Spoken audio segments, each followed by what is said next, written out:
इस वीडियो में मैं आपको एक ऐसे मंत्र बताने वाली हूँ। अगर आपको संतान की प्राप्ति नहीं हो पा रही है, बहुत कोशिश कर रहे हैं, सब कुछ कर लिया है, कोई फ़ायदा नहीं हुआ आपने और संतान की प्राप्ति आपको नहीं हो पा रही है, तो ये मंत्रों के थ्रू आपकी संतान की प्राप्ति के योग बनने शुरू हो जाएंगे। आपको पूर्व दिशा में पति पत्नी को बैठना है और जो मैं मंत्र बता रही हूँ उनकी साधना करनी है, उन मंत्रों को सुनना है और 48 दिन तक इन मंत्रों की साधना आपको करनी है। इससे पहले आपको रात्रि भोजन का त्याग करना होगा। रात में आपको कोई भी अन्न का पानी पी सकते हैं पर भोजन नहीं कर सकते, खाना वगैरह ना खाएं। पानी पी सकते हैं, अनलिमिटेड पानी कितना भी पी सकते हैं, पर भोजन ना खाएं और बाहर का सामान बिल्कुल भी ना खाएं। आप बाहर का खाना बिल्कुल भी आपको नहीं खाना है 9 महीने तक। और 48 दिन की ये साधना होगी। अशुद्धि में, पीरियड्स में ये मंत्र आप नहीं सुन सकते। दोनों पति पत्नी को साथ में मिलकर ये मंत्र सुनने होंगे पूर्व दिशा की ओर बैठकर।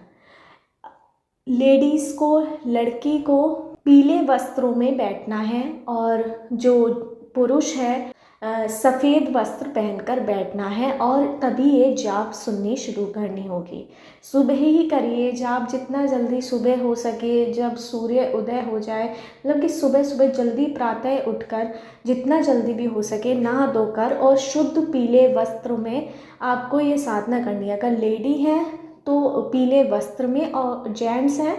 तो सफ़ेद वस्त्रों में, शुद्ध वस्त्र होने चाहिए। उसमें कोई भी आपको टॉयलेट वगैरह मतलब कि उन वस्त्रों को पहनकर नहीं जाना है टॉयलेट वगैरह में। बिल्कुल शुद्ध होने चाहिए वस्त्र। वो आप नए भी बना सकते हैं, धोकर उन वस्त्रों को आप पहनिए और डेली पहनिए। डेली धोकर इन्हें पहनना है, मतलब कि एक बार धो दिया फिर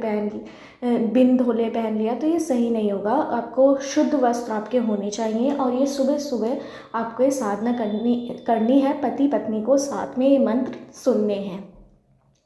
आपके इनसे सारे काम बनने शुरू हो जाएंगे। कई बार होता है कि हमारे घर में वास्तु दोष होता है, इस वजह से हमारे घर में संतान प्राप्ति नहीं हो पाती। कई बार ऐसा होता है कि आपकी कोख किसी ने बांध दी होती है या फिर किसी ने कुछ नेगेटिव ऊर्जा का उपयोग किया होता है आप पर, इस वजह से भी संतान प्राप्ति के योग कम हो जाते हैं। अगर योग मतलब कि पुण्य की बहुत ज़्यादा कमी आ रही है, समय खराब चल रहा है, वास्तु दोष हो रहा है, या फिर आपके घर में वास्तु दोष, किचन में कुछ गलत वास्तु दोष हो रहा है, आपके घर में वास्तु दोष है, वो भी इन मंत्रों के थ्रू हट जाएगा। मतलब कि आपको दिक्कत नहीं आएगी संतान प्राप्ति में। पर आपको सच्चे मन के साथ ये मंत्र 48 दिन तक सुनने हैं और नॉन वेज का सेवन बिल्कुल ना करें। नॉन वेज का सेवन बिल्कुल ना करें, पीरियड्स में जाप बिल्कुल ना सुने। 48 दिन 48 डेज आपको ये मंत्र जाप ज़रूर सुननी है और पूरी सुननी है। एक भी मंत्र आपको मिस नहीं करना है और जितनी बताई जा रही है, जितनी इसमें वीडियो पूरी डाली हुई है, पूरी वीडियो डेली सुननी है जाप की, मंत्र जाप की। तभी आपको सफलता प्राप्त होगी और आपको संतान की प्राप्ति होगी। मंत्र शुरू करने से पहले अगर आपने मेरे चैनल टैरोट 517 BD को सब्सक्राइब नहीं किया हो तो मेरे चैनल को सब्सक्राइब कर लीजिए। ऐसे ही और वीडियो पाने के लिए लाइक करिए, शेयर करिए अपनों के साथ। स्टार्ट करते हैं मंत्र। 3 मंत्रों के समागम के साथ हमारे ये मंत्र पूरे हो पाएंगे और जिससे आपको संतान की प्राप्ति आसानी से हो पाएगी। पर मंत्रों पर विश्वास रखना बहुत ज़्यादा ज़रूरी है। मंत्रों पर विश्वास होगा और सही तरह से चलेंगे जैसे हम बता रहे हैं, तभी मंत्रों का असर आप पर होगा। नॉनवेज का सेवन बिल्कुल भी ना करें और अशुद्धि में मंत्र बिल्कुल भी ना सुने। इन बातों का आपको बहुत ज़्यादा ध्यान रखना है। तो ये 3 मंत्र हैं और उनकी अलग अलग जाप मैंने इस वीडियो में, पूरी वीडियो आपको सुननी पड़ेगी तभी आपके कार्य हो पाएंगे सिद्ध। पहला मंत्र शुरू करते हैं, आप सुनिए पहले मंत्र की जाप। ज्ञानं यथा त्वयि विभाति कृतावकाशं नैवं तथा हरिहरादिषु नायकेषु तेजस्फुरन्मणिषु याति यथा महत्त्वं नैवं तु काचशकले किरणाकुलेऽपि ज्ञानं यथा त्वयि विभाति कृतावकाशं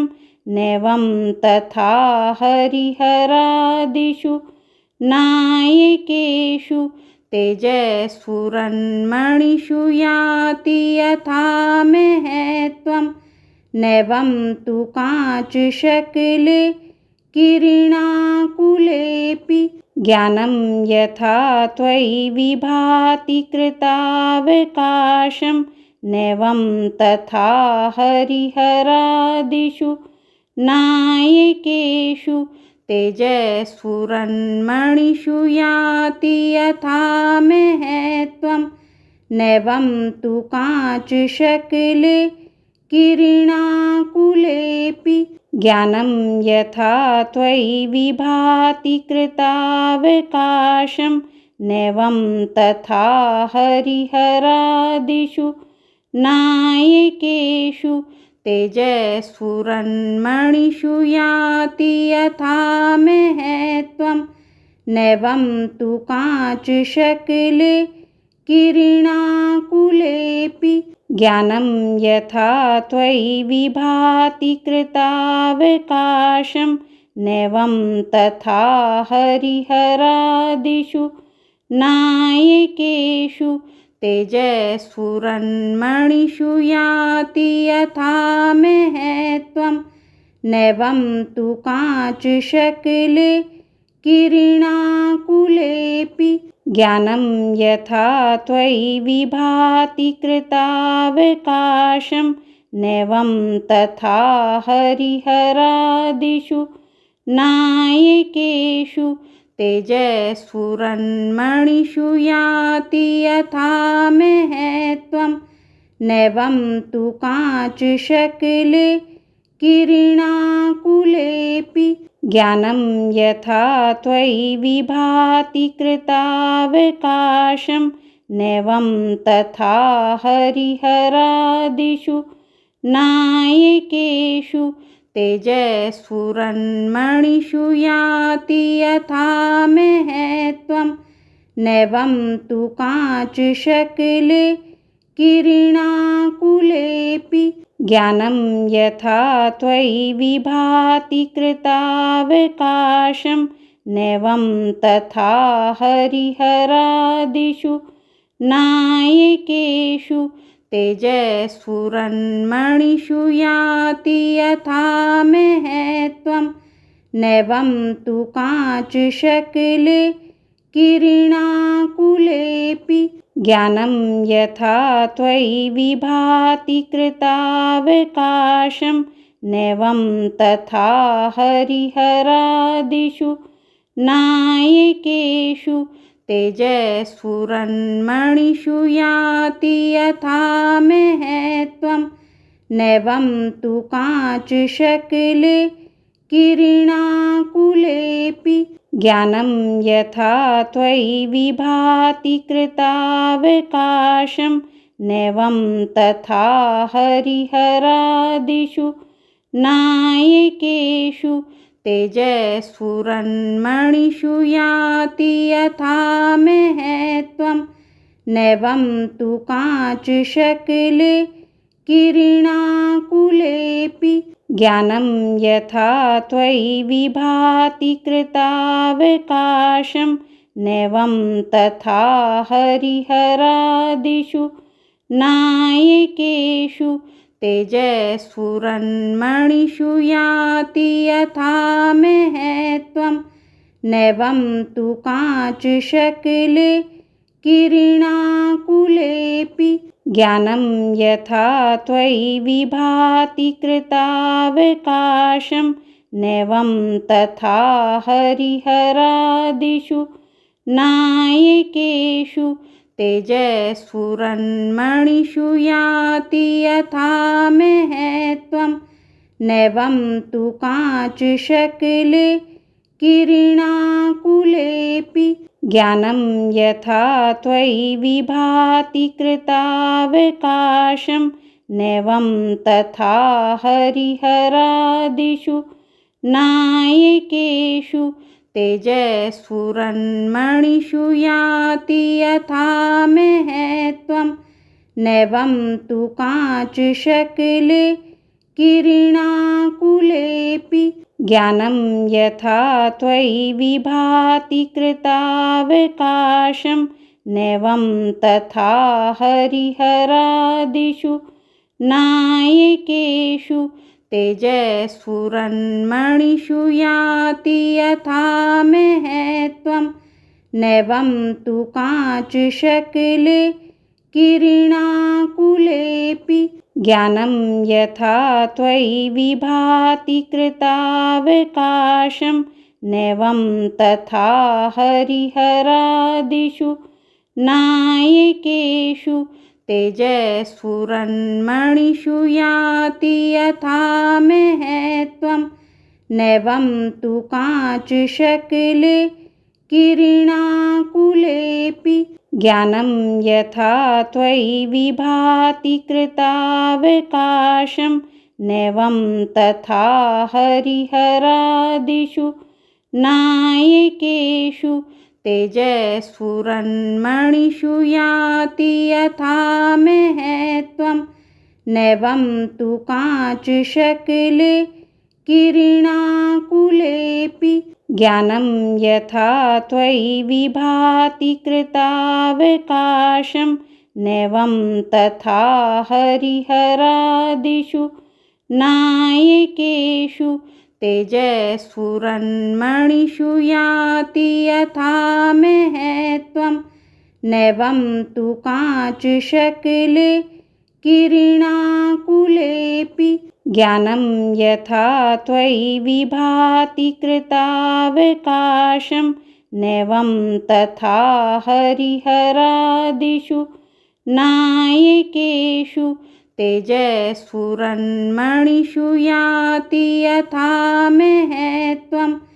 नैवं तु काचशकले किरणाकुलेऽपि ज्ञानं यथा त्वयि विभाति कृतावकाशं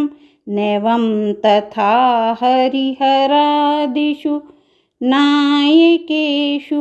तेजस्फुरन्मणिषु याति यथा महत्त्वं नैवं तु काचशकले किरणाकुलेऽपि ज्ञानं यथा त्वयि विभाति कृतावकाशं नैवं तथा हरिहरादिषु नायकेषु तेजस्फुरन्मणिषु याति यथा महत्त्वं नैवं तु काचशकले किरणाकुलेऽपि। यही था पहला मंत्र की जाप। अब दूसरे मंत्र की जाप हम शुरू करते हैं। स्त्रीणां शतानि शतशो जनयन्ति पुत्रान् नान्यासुतं तदुपमं जननी प्रसूता सर्वादिशो दधति भानि सहस्ररश्मिं प्राच्येव दिग्जनयति स्फुरदंशुजालम्। स्त्रीणां शतानि शतशो जनयन्ति पुत्रान् नान्यासुतं तदुपमं जननी प्रसूता सर्वादिशो दधति भानि सहस्ररश्मिं प्राच्येव दिग्जनयति स्फुरदंशुजालम्। स्त्रीणां शतानि शतशो जनयन्ति पुत्रान् नान्यासुतं तदुपमं जननी प्रसूता सर्वादिशो दधति भानि सहस्ररश्मिं प्राच्येव दिग्जनयति स्फुरदंशुजालम्। स्त्रीणां शतानि शतशो जनयन्ति पुत्रान् नान्यासुतं तदुपमं जननी प्रसूता सर्वादिशो दधति भानि सहस्ररश्मिं प्राच्येव दिग्जनयति स्फुरदंशुजालम् स्त्रीणां शतानि शतशो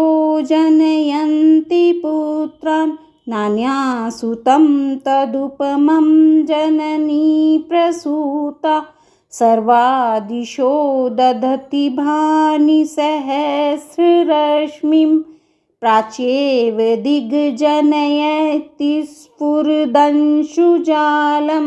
स्त्रीणां शतानि शतशो जनयन्ति पुत्रान् नान्यासुतं तदुपमं जननी प्रसूता सर्वादिशो दधति भानि सहस्ररश्मिं प्राच्येव दिग्जनयति स्फुरदंशुजालम् स्त्रीणां शतानि शतशो जनयन्ति पुत्रान् नान्यासुतं तदुपमं जननी प्रसूता सर्वादिशो दधति भानि सहस्ररश्मिं प्राच्येव दिग्जनयति स्फुरदंशुजालम् स्त्रीणां शतानि शतशो जनयन्ति पुत्रान् नान्यासुतं तदुपमं जननी प्रसूता सर्वादिशो दधति भानि सहस्ररश्मिं प्राच्येव दिग्जनयति स्फुरदंशुजालम् स्त्रीणां शतानि शतशो जनयन्ति पुत्रान् नान्यासुतं तदुपमं जननी प्रसूता सर्वादिशो दधति भानि सहस्ररश्मिं प्राच्येव दिग्जनयति स्फुरदंशुजालम्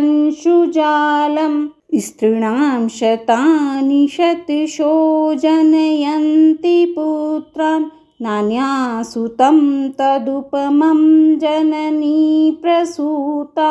सर्वादिशो दधति भानि सहस्ररश्मिं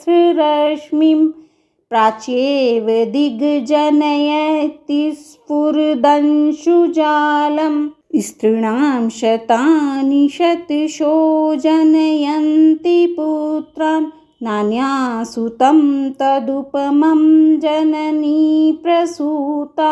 सर्वादिशो दधति भानि सहस्ररश्मिं प्राच्येव दिग्जनयति स्फुरदंशुजालम् स्त्रीणां शतानि शतशो जनयन्ति पुत्रान् नान्यासुतं तदुपमं जननी प्रसूता सर्वादिशो दधति भानि सहस्ररश्मिं प्राच्येव दिग्जनयति स्फुरदंशुजालम् स्त्रीणां शतानि शतशो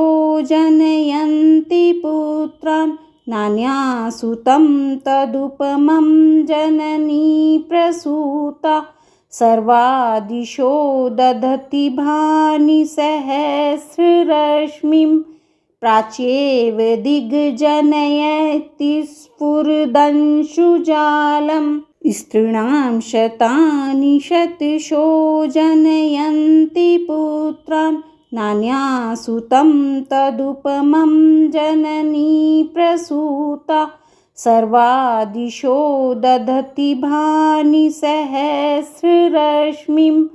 प्राच्येव दिग्जनयति स्फुरदंशुजालम्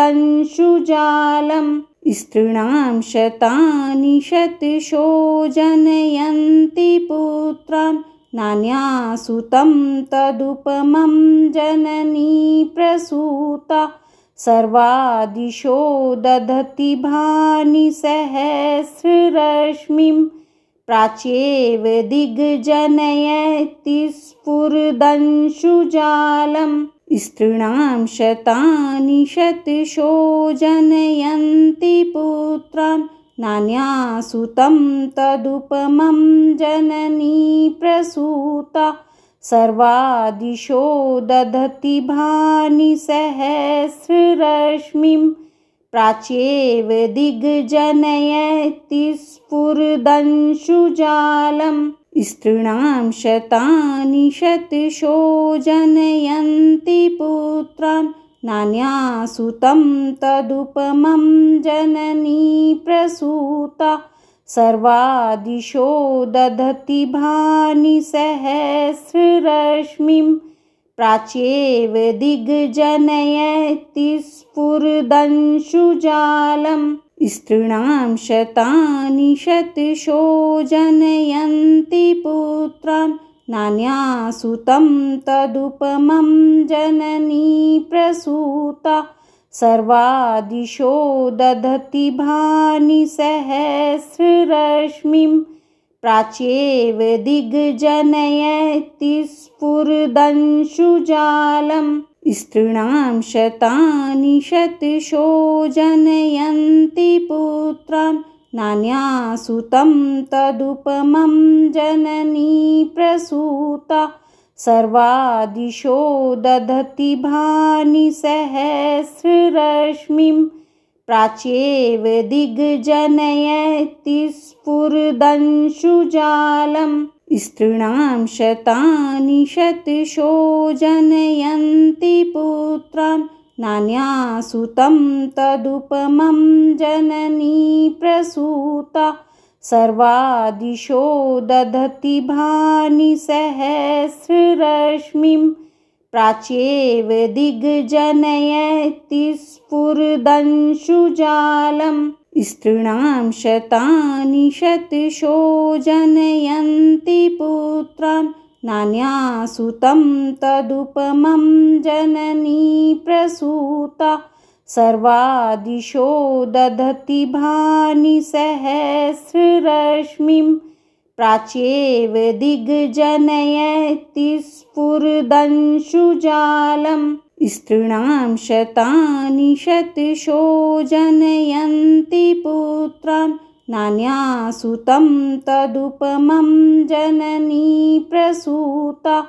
सर्वादिशो दधति भानि सहस्ररश्मिं प्राच्येव दिग्जनयति स्फुरदंशुजालम्। यही थी दूसरे मंत्र जाप। अब सुनिए तीसरी मंत्र जाप। शुम्भत्प्रभावलये भूरि विभाविभोस्से लोकत्रये द्युतिमतां द्युतिमाक्षिपन्ति प्रोद्य दिवाकरनिरन्तरभूरि संख्या दीप्त्या जयत्यपि निशामपि सोम सौम्याम् शुम्भत्प्रभावलये भूरि विभाविभोस्से लोकत्रये द्युतिमतां द्युतिमाक्षिपन्ति प्रोद्य दिवाकरनिरन्तरभूरि संख्या दीप्त्या जयत्यपि निशामपि सोम सौम्याम् शुम्भत्प्रभावलये भूरि विभाविभोस्से लोकत्रये द्युतिमतां द्युतिमाक्षिपन्ति प्रोद्य दिवाकरनिरन्तरभूरि संख्या दीप्त्या जयत्यपि निशामपि सोम सौम्याम् शुम्भत्प्रभावलये भूरि विभाविभोस्से लोकत्रये द्युतिमतां द्युतिमाक्षिपन्ति प्रोद्य दिवाकरनिरन्तरभूरि संख्या दीप्त्या जयत्यपि निशामपि सोम सौम्याम् शुम्भत्प्रभावलये भूरि विभाविभोस्से लोकत्रये द्युतिमतां द्युतिमाक्षिपन्ति प्रोद्य दिवाकरनिरन्तरभूरि संख्या दीप्त्या जयत्यपि निशामपि सोम सौम्याम् शुम्भत्प्रभावलये भूरि विभाविभोस्से लोके त्रये द्युतिमतां द्युतिमां क्षिपन्ति प्रोद्ये दिवाकरनिरन्तरभूरि संख्या दीप्त्या जयत्यपि निशामपि सोम सौम्यां शुम्भत्प्रभावलये भूरि विभाविभोस्से लोके त्रये द्युतिमतां द्युतिमां क्षिपन्ति प्रोद्ये दिवाकरनिरन्तरभूरि संख्या दीप्त्या जयत्यपि निशामपि सोम सौम्यां शुम्भत्प्रभावलये भूरि विभाविभोस्से लोके त्रये द्युतिमतां द्युतिमां क्षिपन्ति प्रोद्ये दिवाकरनिरन्तरभूरि संख्या दीप्त्या जयत्यपि निशामपि सोम सौम्यां शुम्भत्प्रभावलये भूरि विभाविभोस्से लोके त्रये द्युतिमतां द्युतिमां क्षिपन्ति प्रोद्ये दिवाकरनिरन्तरभूरि संख्या दीप्त्या जयत्यपि निशामपि सोम सौम्यां शुम्भत्प्रभावलये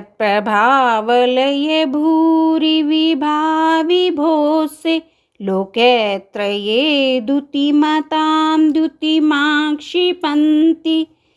प्रोद्ये दिवाकरनिरन्तरभूरि संख्या दीप्त्या जयत्यपि निशामपि सोम सौम्यां शुम्भत्प्रभावलये भूरि विभाविभोस्से लोके त्रये द्युतिमतां द्युतिमां क्षिपन्ति प्रोद्ये दिवाकरनिरन्तरभूरि संख्या दीप्त्या जयत्यपि निशामपि सोम सौम्यां शुम्भत्प्रभावलये भूरि विभाविभोस्से लोके त्रये द्युतिमतां द्युतिमां क्षिपन्ति प्रोद्ये दिवाकरनिरन्तरभूरि संख्या दीप्त्या जयत्यपि निशामपि सोम सौम्यां शुम्भत्प्रभावलये भूरि विभाविभोस्से लोके त्रये द्युतिमतां द्युतिमां क्षिपन्ति प्रोद्ये दिवाकरनिरन्तरभूरि संख्या दीप्त्या जयत्यपि निशामपि सोम सौम्यां शुम्भत्प्रभावलये भूरि विभाविभोस्से लोके त्रये द्युतिमतां द्युतिमां क्षिपन्ति प्रोद्ये दिवाकरनिरन्तरभूरि संख्या दीप्त्या जयत्यपि निशामपि सोम सौम्यां शुम्भत्प्रभावलये भूरि विभाविभोस्से लोके त्रये द्युतिमतां द्युतिमां क्षिपन्ति प्रोद्ये दिवाकरनिरन्तरभूरि संख्या दीप्त्या जयत्यपि निशामपि सोम सौम्यां शुम्भत्प्रभावलये भूरि विभाविभोस्से लोके त्रये द्युतिमतां द्युतिमां क्षिपन्ति प्रोद्ये दिवाकरनिरन्तरभूरि संख्या दीप्त्या जयत्यपि निशामपि सोम सौम्यां शुम्भत्प्रभावलये भूरि विभाविभोस्से लोके त्रये द्युतिमतां द्युतिमां क्षिपन्ति प्रोद्ये दिवाकरनिरन्तरभूरि संख्या दीप्त्या जयत्यपि निशामपि सोम सौम्यां शुम्भत्प्रभावलये भूरि विभाविभोस्से लोके द्युतिमतां द्युतिमां क्षिपन्ति प्रोद्ये दिवाकरनिरन्तरभूरि संख्या दीप्त्या जयत्यपि निशामपि सोम सौम्यां शुम्भत्प्रभावलये भूरि विभाविभोसे लोके द्युतिमतां द्युतिमां क्षिपन्ति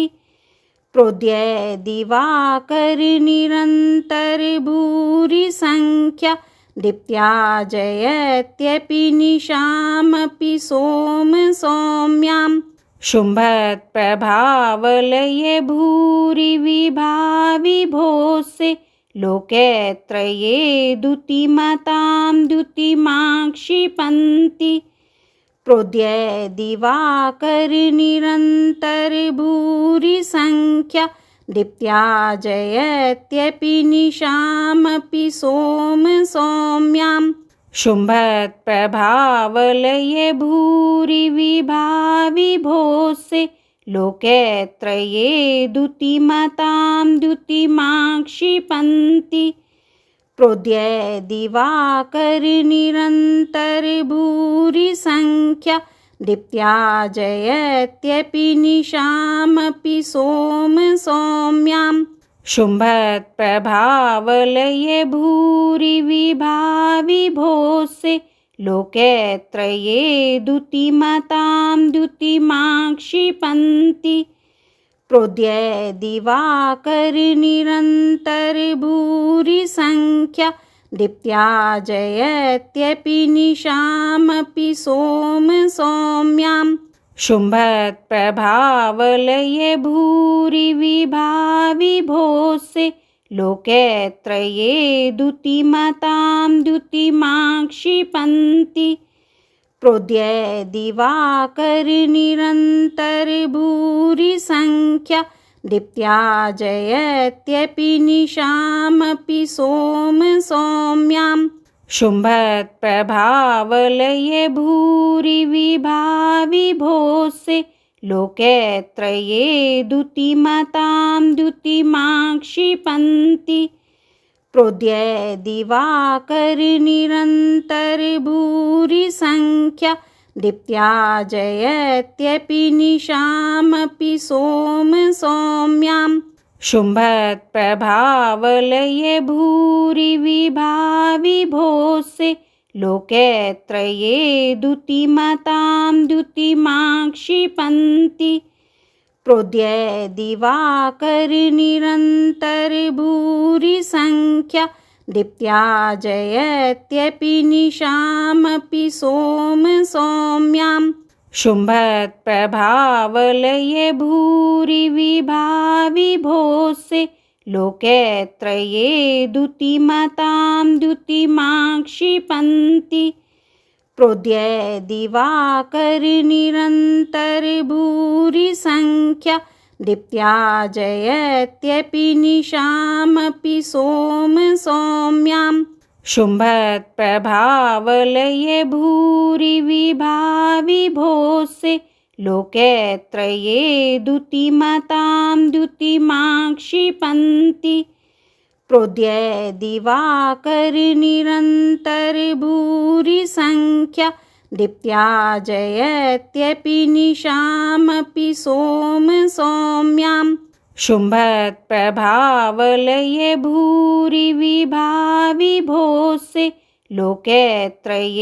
द्युतिमतां द्युतिमां क्षिपन्ति प्रोद्ये दिवाकरनिरन्तरभूरि संख्या दीप्त्या जयत्यपि निशामपि सोम सौम्यां शुम्भत्प्रभावलये भूरि विभाविभोसे लोके द्युतिमतां द्युतिमां क्षिपन्ति प्रोद्ये दिवाकरनिरन्तरभूरि संख्या दीप्त्या जयत्यपि निशामपि सोम सौम्यां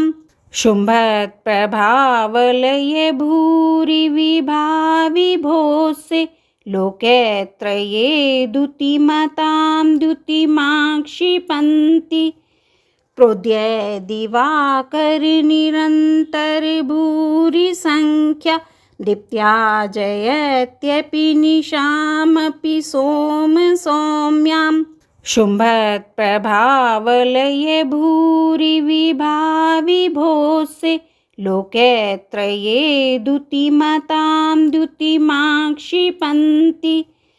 प्रोद्ये दिवाकरनिरन्तरभूरिसंख्या दीप्त्या जयत्यपि निशामपि सौम्याम् शुम्भत्प्रभावलये भूरिविभाविभोस्से लोके त्रये द्युतिमतां द्युतिमां क्षिपन्ति प्रोद्ये दिवाकरनिरन्तरभूरिसंख्या दीप्त्या जयत्यपि निशामपि सौम्याम् शुम्भत्प्रभावलये भूरिविभाविभोस्से लोके त्रये द्युतिमतां द्युतिमां क्षिपन्ति प्रोद्ये दिवाकरनिरन्तरभूरिसंख्या दीप्त्या जयत्यपि निशामपि सौम्याम् शुम्भत्प्रभावलये भूरिविभाविभोस्से लोके त्रये द्युतिमतां द्युतिमां क्षिपन्ति